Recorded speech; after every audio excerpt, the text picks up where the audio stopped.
महाराष्ट्र जिथे ऊसतोडणी मजूर टोळ्यांचे जीवन अत्यंत कठीण असते, तेथे रामभाऊ नावाचे एक प्रामाणिक शेतकरी राहत होते.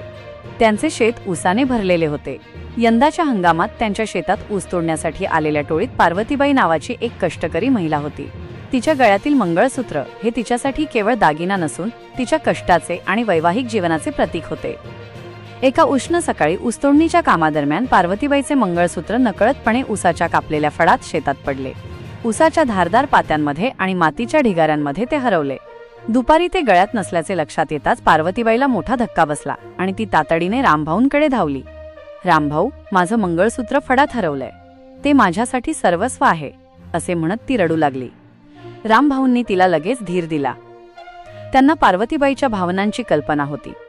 इतक्या मोठ्या आणि उकरलेल्या शेतात ते शोधणे अशक्य होते, पण रामभाऊंनी हार मानली नाही. त्यांनी तात्काळ शहरात जाऊन एका खासगी कंपनीकडून अत्याधुनिक मेटल डिटेक्टर धातू शोधक यंत्र भाड्याने घेण्याचा निर्णय घेतला. त्यांच्या मते त्यांच्या शेतात हरवलेली वस्तू शोधून देणे हे त्यांचे कर्तव्य होते. दुसऱ्या दिवशी सकाळी रामभाऊ मेटल डिटेक्टर घेऊन ऊसतोड झालेल्या फडात पोहोचले.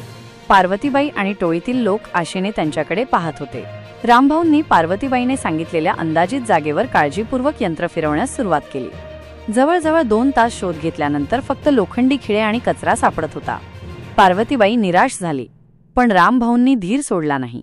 त्यांनी यंत्राची संवेदनशीलता वाढवून ऊसाचे गठ्ठे बांधलेल्या कठीण मातीच्या ढिगाऱ्यावर लक्ष केंद्रित केले आणि अचानक यंत्राने तीव्र सतत बीप आवाज करण्यास सुरुवात केली. रामभाऊंनी तातडीने त्या जागी हळुवारपणे माती खोदली. मातीचा छोटासा थर बाजूला काढताच त्यांना मातीत चमकणारी काळ्या मण्यांच्या मध्यभागी असलेली सोन्याची वाटी दिसली. रामभाऊंनी ते मंगळसूत्र उचलले आणि आनंदाने पार्वतीबाईकडे दिले. मंगळसूत्र परत मिळाल्यावर पार्वतीबाईच्या डोळ्यांतून आनंदाश्रू वाहू लागले. रामभाऊ, तुम्ही माझ्यासाठी देवासारखे आहात. माझ्यासारख्या गरीब महिलेसाठी तुम्ही इतका खर्च केला आणि हे अनमोल धन परत मिळवून दिले, असे म्हणत तिने त्यांचे आभार मानले.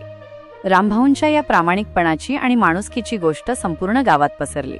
त्यांनी सिद्ध केले की कष्टाळू लोकांच्या भावना आणि वस्तूंचा आदर करणे हेच शेतकऱ्याचे खरे कर्तव्य आहे.